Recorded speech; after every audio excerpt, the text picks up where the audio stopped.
You're in for an absolute treat this morning because I am speaking to global futurist Graeme Codrington. And Graeme, so much more than that, but one can read your entire LinkedIn resume on LinkedIn, so that's good. But Graeme, when you speak about being a global futurist, help us understand that. Well, a lot of people, when they see that title, think, oh, you're trying to predict the future. And then they write me off as one of those people with a crystal ball in a caravan, that you go and consult. Obviously, no one can actually predict the future. I wish I could. But what a futurist does is we try and anticipate change. So you might want to call us scenario planners or strategy consultants. Those words would probably be correct. But we're trying to anticipate change, especially disruption, and then help our clients to prepare for it today. That's really the key. It's less about the prediction and more about the preparation for whatever might happen. And nobody could have either anticipated or prepared for March of 2020. So how did that impact your work, and how did you work with clients to quickly deal with what you call disruptive change? Well, the interesting thing, Nadia, is that actually quite a few people did, again, let's be careful of the word predict, but a lot of people had been talking about global pandemics and quarantine for quite a while. I think famously Bill Gates has, and there's a lot of conspiracy theories that people have around the fact that he's been talking about it. But I think anybody who was sort of looking at mega trends realized the potential of a pandemic to emerge. And our team actually wrote a scenario about 5 years ago in which we talked about what it would look like if it happened. And so in March last year, not last year, 2 years ago now, in March I know, 2020, hard to believe. yeah, we saw that COVID had that 7 to 10 day asymptomatic window. So this is language we're all familiar with now. Yes. But back in March 2020, nobody sort of knew what that looked like. And because we had done the work a few years earlier of trying to understand what would cause a real pandemic to have to quarantine the planet, our team anticipated that it would actually, that COVID might be the big one. COVID might be a significant one. And people can go and have a look at my YouTube channel. Back in March of 2020, we put a video out saying, this is going to be 2 years. People prepare for 2 years. And we immediately went to our clients and said, no matter what your government is telling you about lockdown for the next 4 or 5 weeks, and no matter what you wish and hope for, you have to now at least have a plan somewhere. You need to at least be thinking, what if this is 2 years? And that really, Nadia, is, I suppose, the key skill. It's the what if thinking. What if it's 2 years? Have a plan for that. And then if it is 2 years, you're already ahead of your competitors. You're already ahead of the game. And so, yeah, a lot of our clients built that scenario sort of in March and April of 2020. And of course, that's how it's played out. And they've done, many of them have done, well, certainly better, I think, than they expected to, because that what if thinking was in their system. So if we're talking to HR professionals, to L&D professionals, to leaders, to managers, how do we prepare for this phase of, is it post-pandemic? Are we still in pandemic? What skills do we need? How do we help our workforces really come to grips with what's going on? Well, of course, there are 3 levels at which you have to answer a question like that. The first is from an organizational policies perspective. The second, I think, is from a team dynamic, which would include leadership and that kind of dynamic. And then there would be the personal response that each person has to take. From an organizational perspective, that's where the strategic thinking needs to come in. And of course, especially if we're talking to HR professionals, over the last 10 to 15 years, the big shift in HR has been HR realizing that they need to be a strategic business partner. You mustn't just wait to respond to what the business asks you for. You mustn't be a reactive part of the business. You really have to be future focused and proactive. And in this environment, HR is possibly the most important part of the business at the moment, because HR needs to be saying, what if the COVID pandemic has changed the rules? What if the shift is not just a shift into COVID, and then when COVID is finished, we shift back to the way things were? What if we are seeing and are in the process of deep, significant shifts in the way people think about work, in the way, in the principles and policies that we need to have in place in order to attract and retain the best talent? What if the rules have changed around people? And I think the answer is the rules are changing and have changed. And so HR then needs to step up and say, well, what new rules should we apply in our business rather than just going back to the way that things were?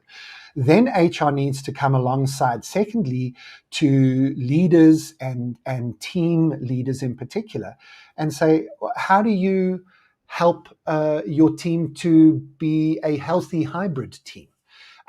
How do you enable your leaders to manage people in a different environment? I get a sense, Nadia, that a lot of more senior leaders in business have kind of just been holding their breath for 2 years, waiting for us to get back to normal. They're going to be sending emails out to all of their staff, right, everybody, if Omicron's the end of COVID, you can come back to the office now. And there might or might not be a vaccine mandate, whatever that is, they're going to say, come back to the office. And they're not going to be ready for a whole lot of people to say, no, I don't want to. Tim Cook found this out at Apple last year, didn't he? He sent out exactly that email, and 5,000 of his staff wrote back to him and said, I'm paraphrasing, but no, we don't think so. And then Tim wrote back to them, I'm paraphrasing again, and said, I don't think you understand the power dynamic. I'm Tim Cook, and I've asked you to be back in the office. And they wrote back, again, I'm paraphrasing, I don't think you, Mr. CEO, understand the power dynamic. We're not coming back. And of course, I think that's played out quite nicely for Apple, but a lot of other companies are now going to see how that plays out for them.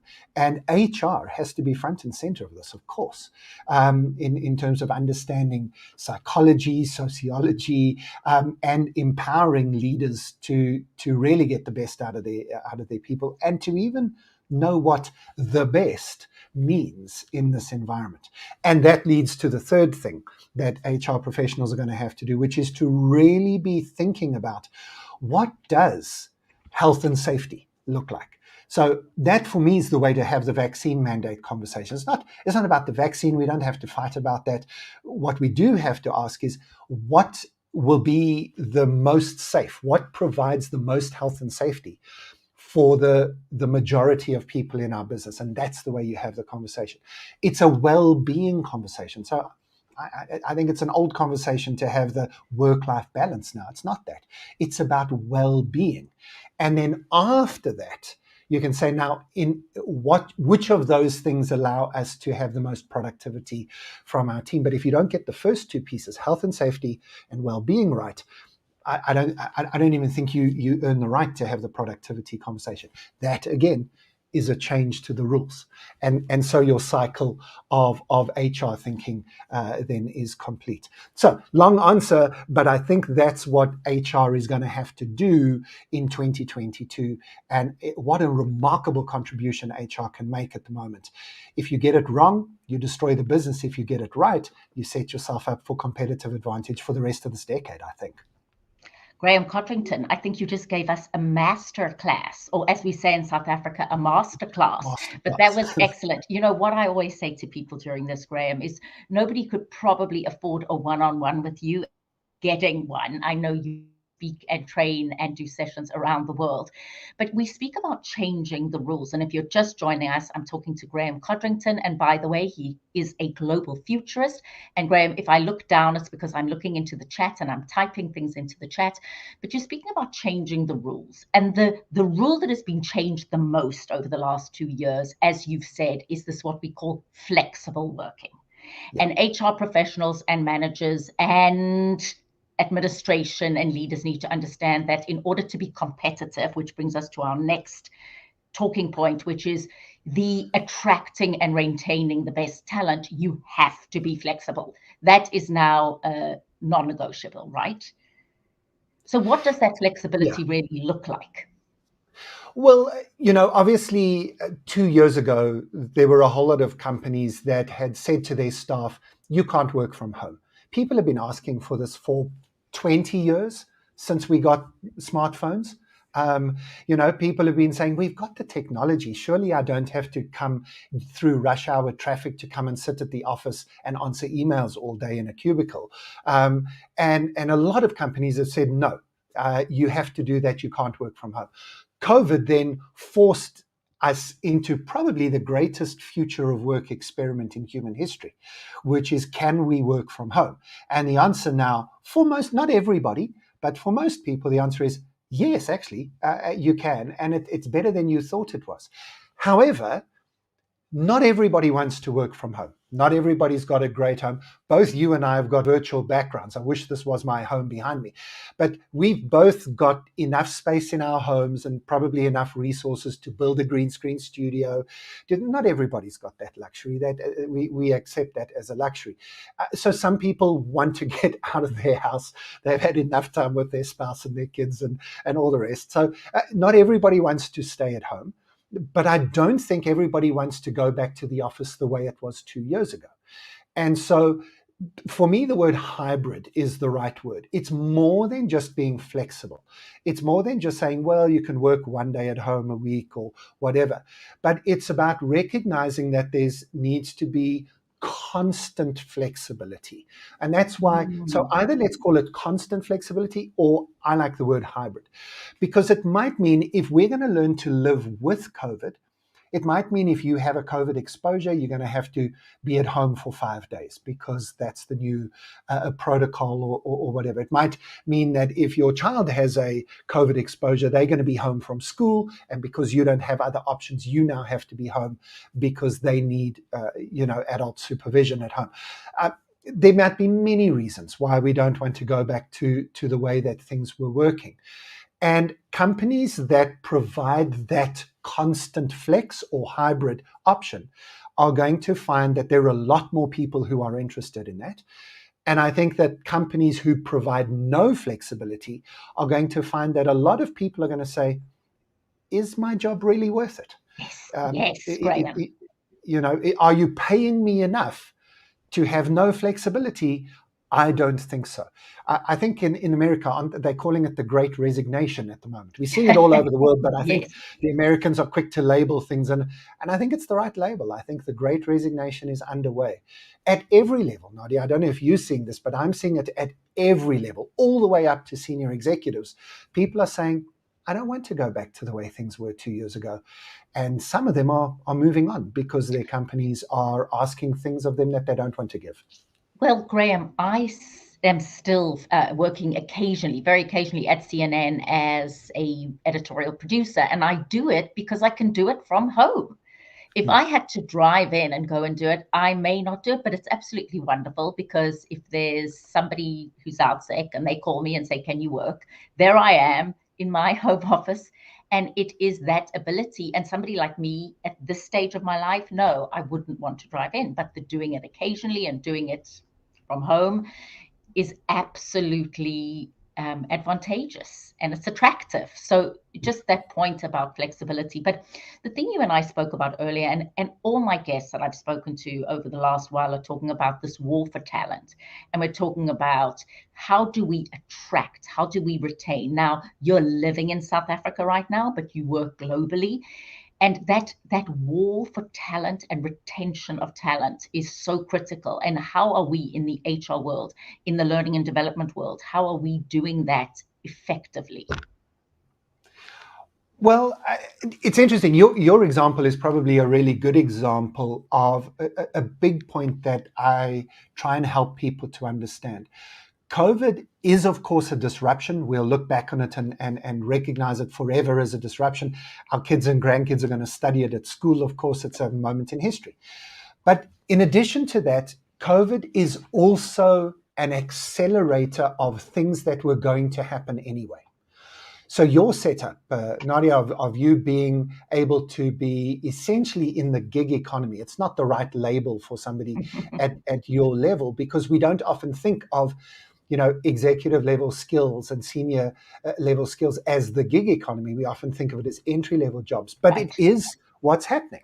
The ability of people to say, I'm not going to give all of my time to one employer. I'm going to spread myself around. I think that was going to happen, and COVID has now accelerated it. People being able to work from home or work across different time zones, of saying, I don't have to live in the same city as my job. I don't have to live in the same time zone as my job. That was going to happen.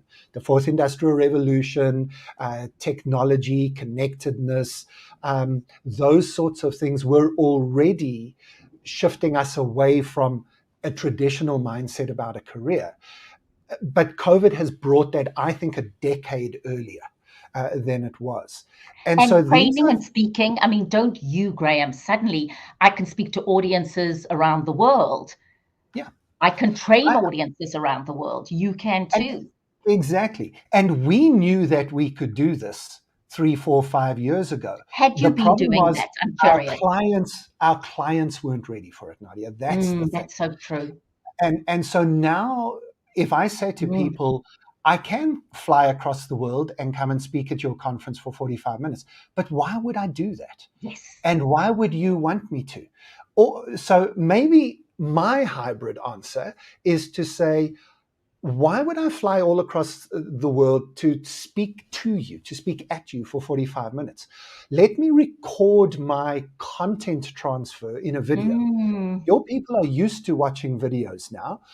Tell them it's mandatory to watch Graeme's video before the event. I'll and still then, fly across. I mean, we love to be with people, but I'm going to fly across for a Q&A. I'm going to fly yes. across for the interactive piece. Why? And now, why wouldn't you do that with your CFO and your CEO? At the annual conference, why do we think the CEO has to have a slot where she stands up and just presents to the audience?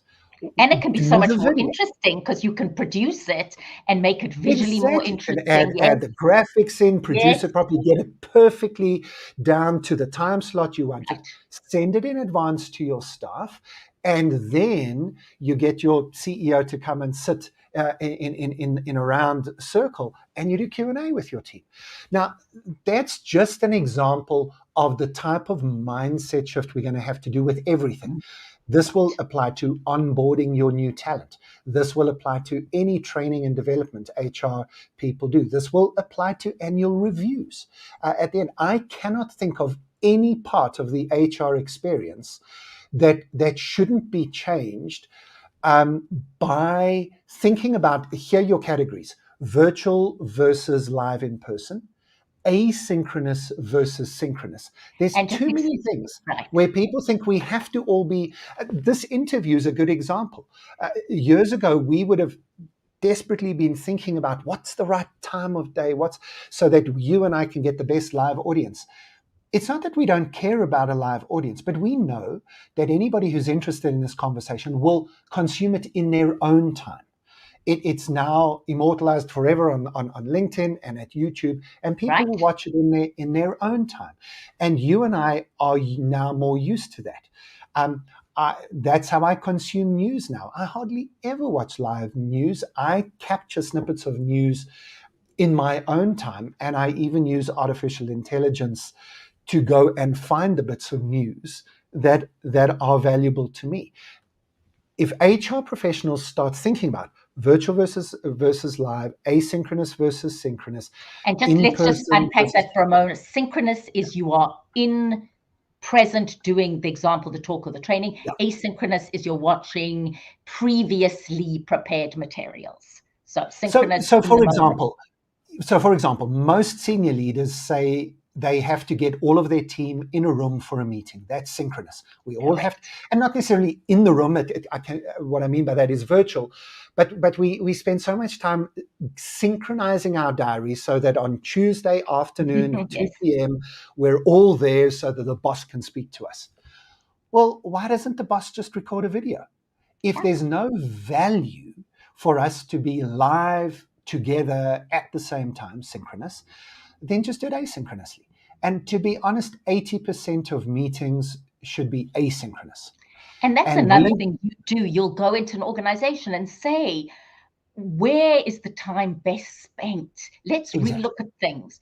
And the exactly. other important thing is we're speaking to HR professionals, to learning and development people. Well, in my business, certainly, because I do a lot of work around deep engagement. How do you engage virtually? Because we're speaking about the fact that we are in what you call a totally flexible hybrid environment. What is lost in that is what is the real connection. So how do we create that connection? And we do have, Greg says, really thought-provoking to think about how we better leverage pre-produced asynchronous followed really meaningful synchronous live interaction. Thank you, Greg. So I just want to know, I'm trying to do what you say, Greg.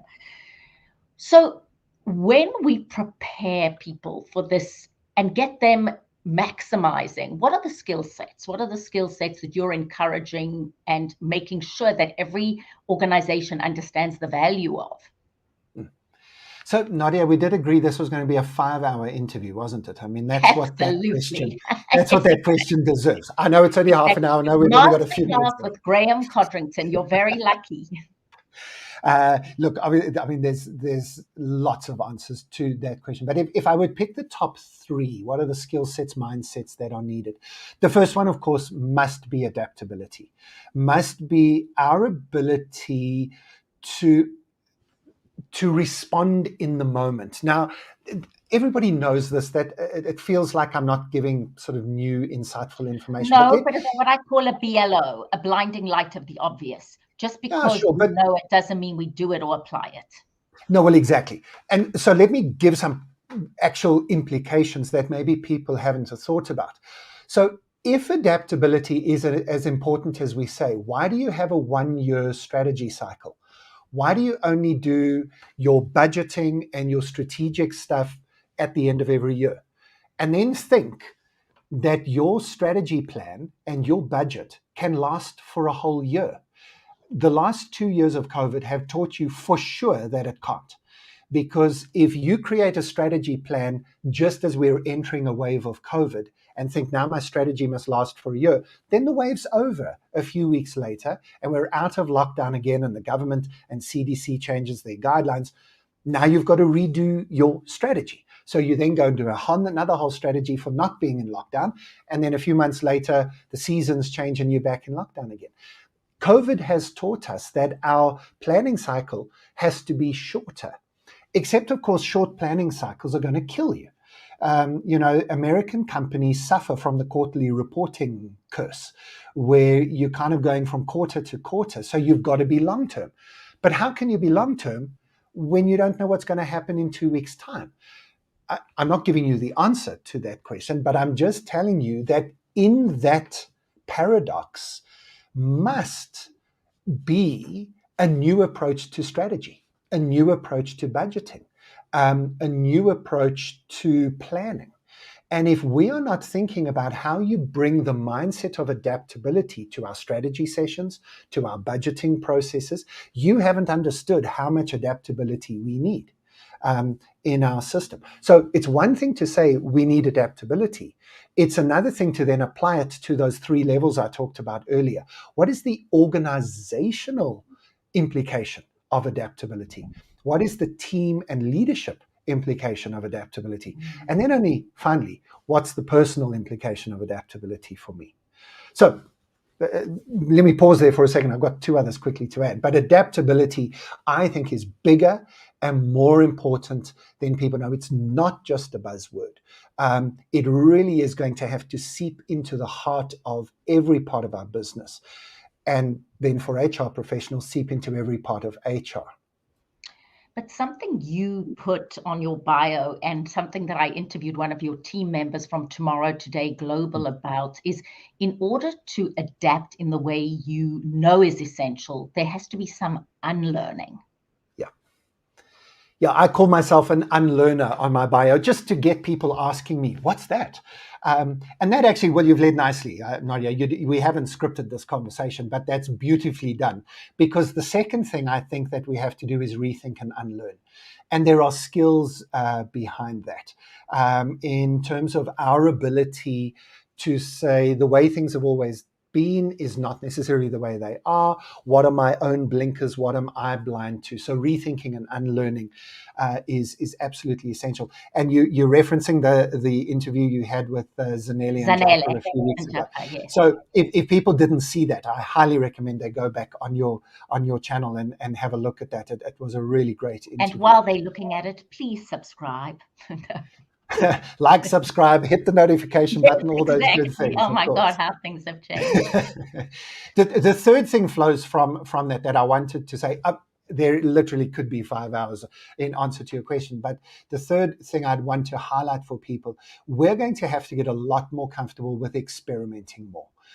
And again, this is something people know, but what I mean by this is not just having one or two big projects, big experiments that you try every year, but literally building experimentation into your DNA. I think you should aim to have 30 experiments during 2022. You and your team and your organization. And if I say 30, I might as well say 300 if you're a large organization, because it's a mindset shift. These are not business projects that are well planned and well financed and agreed in triplicate by the senior executives and all risk managed. I mean, those are business projects, and do those and do them properly. I'm talking about a culture of experimentation, a culture of trying something, seeing if it works, if it doesn't, changing it. Those who know the agile methodology or the lean approach will know this is those daily sprints, those quick feedback loops that you have. And I think that's the right approach, whether you apply agile methodology or not.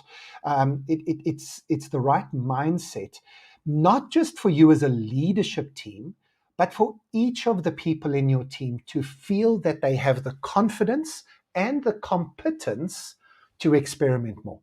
Because stuff's going to go wrong. You don't want to blow anything up or break the place down if it does go wrong, but you need to know my boss has got my back. If I try this and it doesn't quite work, it's part of what I'm expected to do, and I'll be congratulated for learning something, even if I make a mistake. Have we got an example of that? So if people are joining us and they're going, this sounds great, because I agree, how do we get people to be innovative and thinking in an agile way? But what's an example? So if someone's watching and they go, this is great, I wish I could do it, how?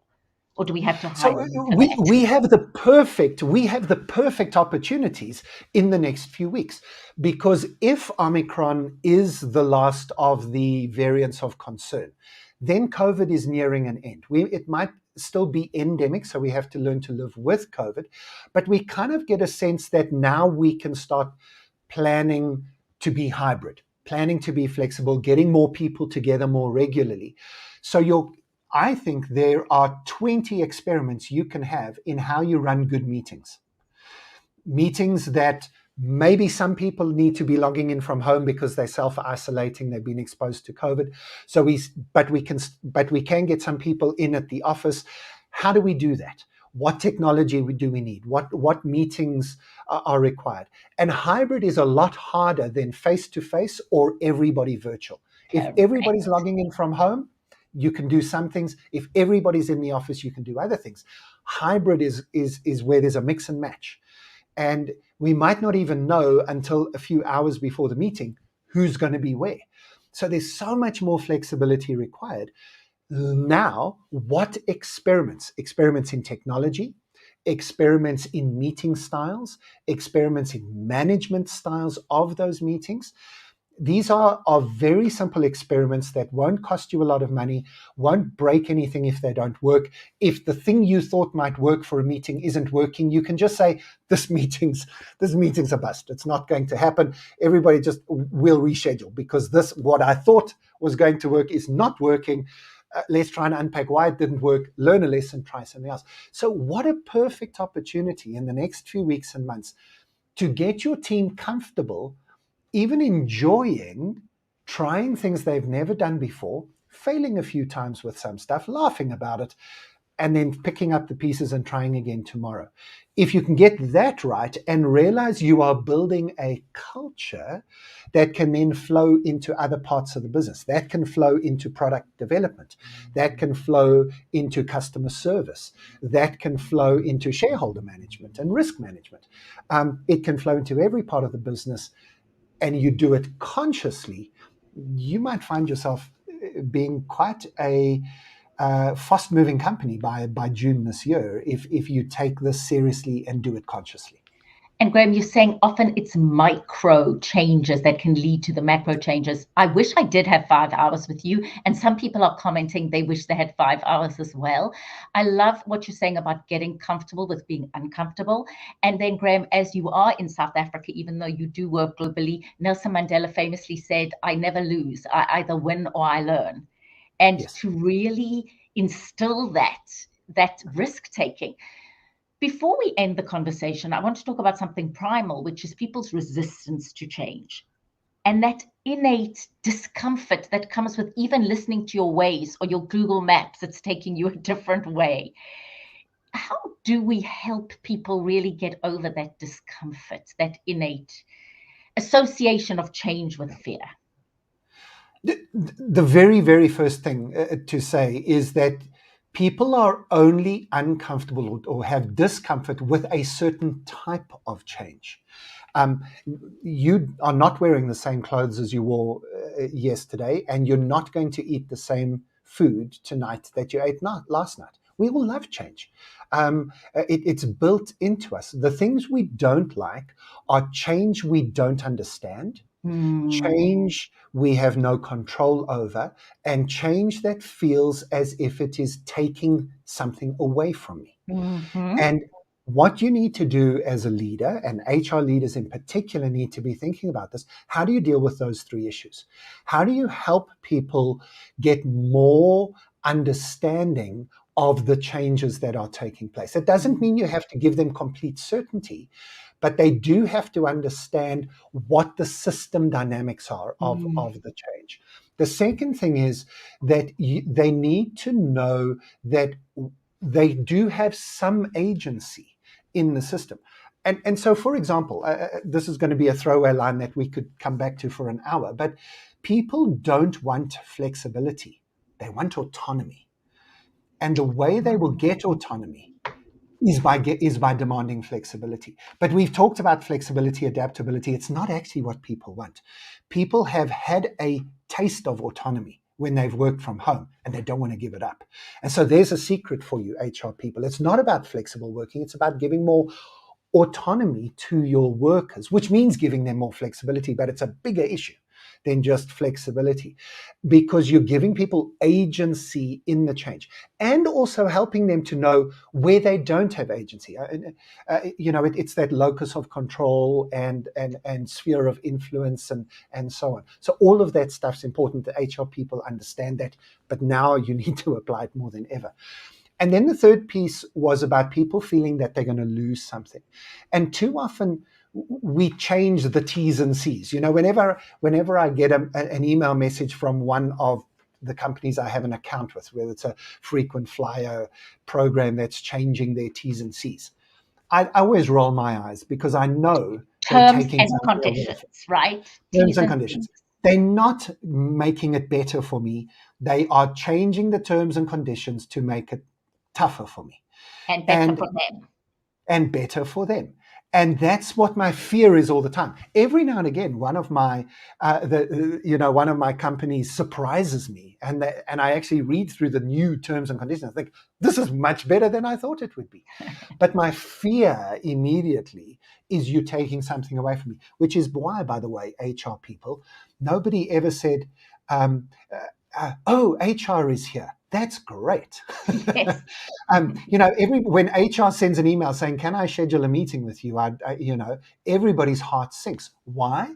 Because HR hasn't been very good in the past at letting people know we are here to help you. We are here to make your life better. You have now in 2020 got a better opportunity than you've ever had in the history of your career in HR to be the people who bring good news to your staff. And that's if you remove the fear of change, help people to recognize the agency that they do have, and help people know where the change is taking them. I think you can change people quite easily, Nadia. And if we're taking them to a better place, I think people will want to change. And that's what I think HR can contribute in 2022 more than ever before. This is time for HR to shine. Graeme, you have a company, Tomorrow Today Global. If people want to reach Tomorrow Today Global or you, how do they do it? TomorrowTodayGlobal.com. We make it easy to find ourselves. And if you can spell my name, you just have a look for it in the notes of this video. GraemeCodrington.com. You'll find me. Otherwise, search for me on the socials. I'm quite active, and you'll be able to follow me and slide into my DMs, as my daughters say.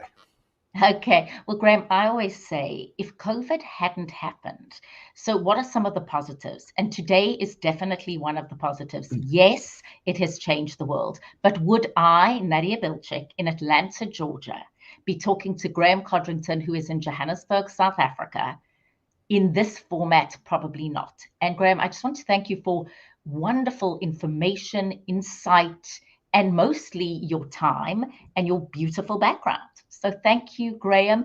And just, I always think of a message for 2022, and I came up with 22 things for 2022. And getting comfortable with being uncomfortable was one of them. And embracing technology in the way you and I are doing today was another. What would be one of your last thoughts? And it doesn't have to be one thought because we don't have an exact time limit. But as we end today, Graeme, what are your hopes and really wishes for all of us for 2022? I'll give you one big thing and one small thing. The big thing is that I believe that we are in the middle of a historical shift in the history of humanity, that the systems, political systems, organizational systems, economic systems, societal systems have failed us. The fact that the billionaires on the planet have doubled their wealth in the last 2 years, while the bottom half of the poor people have lost their jobs, is just the most obvious symptom of the fact that the system is broken. And that's not just the capitalistic system. Communism isn't working. None of the systems are working. And we see that in the way we engage with each other on social media. Our systems are broken. But I'm optimistic that that's a sign of a historical renewal or renaissance, if we want to capture a word. I'm very excited about the next 10 to 20 years, that we will all admit that the system needed a refresh, and we'll work together to find that refresh. It won't be easy, it won't be a straight line, but it's going to happen. That's the big thought. It is a big thought, but I'm excited to be part of that. The small thought, which flows from that, but I would add it, I'll add it as the 23rd item on your list for this year. Thank you. Don't just rebuild, reimagine. Wonderful. Graeme Codrington, don't just rebuild, reimagine. It has been an absolute pleasure having a conversation with you today. And just tomorrow,